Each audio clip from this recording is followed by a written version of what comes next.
This week in Sharia Talmud, we continue the Gemara in Kiddushin on Daf Gimel Amud Beis at the very bottom.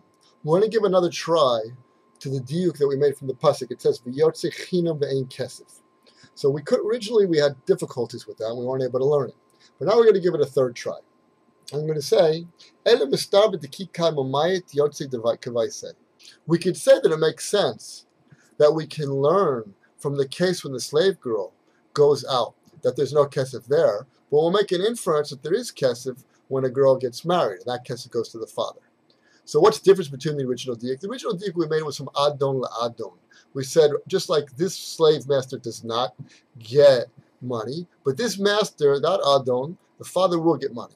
That didn't work out because the Gemara came along and said, well, maybe you'll say the money goes to her. So we rejected it. And Rashi explained there that how would the money go from her? Well, we learned the inference a little bit differently, not from Adon L'Adon. We learned it from Yitzia L'Yitzia. Just like by this Yitzia going out from the slave master, there's no money, but there is money in the going out from the father. So that would be from Yitzia L'Yitzia, and that would wind up that actually the girl would get money. That we also rejected, because we said it didn't make any sense. The father had the right to marry off the girl, and that she would get the money. It had to be the father get the money. So those two ways of learning didn't work out with us. So Rashi explains the third possibility like this. He says, "Ein kesef l'adon nafkem rishute." It seems to be like a combination of the adon and the rishus. So just like there's no kesef when it goes out from this adon and this rishus, but there will be kesef from the other case where it goes out from the father, from that adon, and from his rishus. There will be money. So if you make the combination, which it appears to be, then the diuk will work, and you won't be able to say that the money goes to her because you're also including adon. The Gemara continues and rejects this possibility because it says, "Halo dumia hayitzila hayitzia." Wait a second, these two goings on are not the same. Hasam nafkelem rishus adon legamre v'hacha akdi mechasrei mesira lechupa. The two going on are not the same. When she goes out from her master when she was a slave, so there's no connection anymore to her and the slave. But when she goes from her father, from a tam kesef Kiddushin, when the man gives her the money, well, you still required chuppah. So you see that it's not really called a full going out. That will make enough of a difference. We won't be able to learn one from the other. Comes along Tosafoes, and he has a different explanation of this diuk. He brings Rabbeinu Hanano. He says, really, the limud is like this. The limud is from the ara and ara. Just like a girl who's 12 years old, to see two's hair, she goes in from a slave's master, and there's really no money over there. But in the case where she goes out from her father when she's in the ara, there will be money. And that's the money of Kesef Kiddushin, and the father will receive the money. That's the way Rabbeinu Hanano learns. What's nice about Rabbeinu Hanano is you're not making a dim, you're not making a comparison in the Yitzia, and you're not making a comparison in from Adon to Adon. You're just making a simple comparison. When a girl reaches a certain age, she goes out. So here she goes out with money, and there she goes out without money. And the deal works very nicely. The problem with that, Tosa says, well, it doesn't really tell us where the money goes. And that's the goal, and that's what Tosa's kash is. Tosa says, Miu sugi lo mash maklau. It appears the sugi is not like this at all. Because why? From the ara la ara.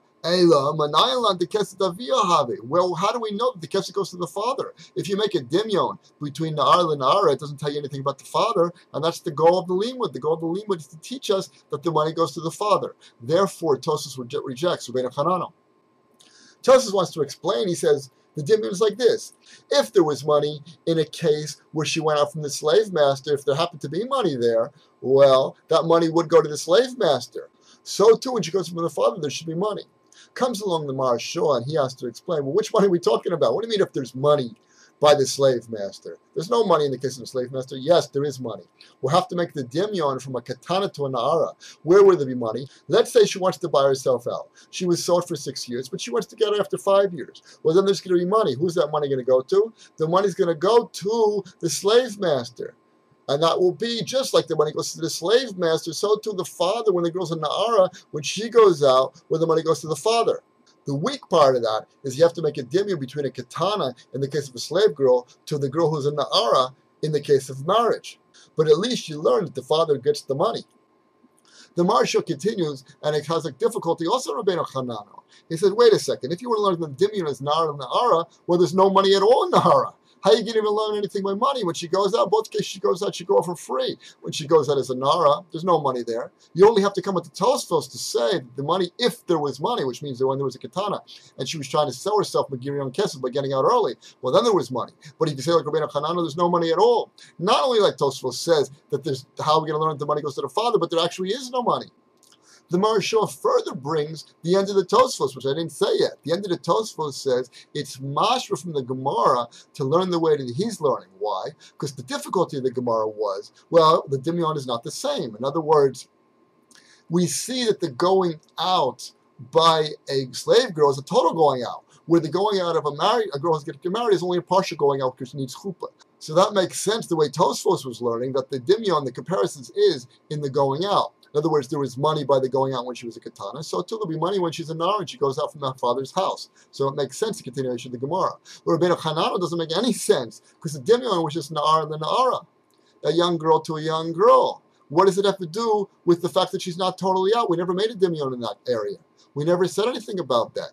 It doesn't make any difference that she's missing chuppah, because the Dimyon was that she was a young girl who happened to go out, but that was the Yikra Dimyon. The Yikra Dimyon was that she was two young girls. At the end of the day, the Marasha wants to explain that even Rashi and our Gemara really holds like this sheet is Tosafoes. If you're medactic in the Rashi, it says Ein kesef l'adon nafkem reshute. So it's very similar, just like this one doesn't go out. In other words, if there was money when they would go out, that would be the Dimyon. The Marasha pushes that into the words of Rashi, and therefore there's no discrepancy between the Rashi here and the Rashi in the Kesubos and the Tosafoes. They're all saying the same pshat.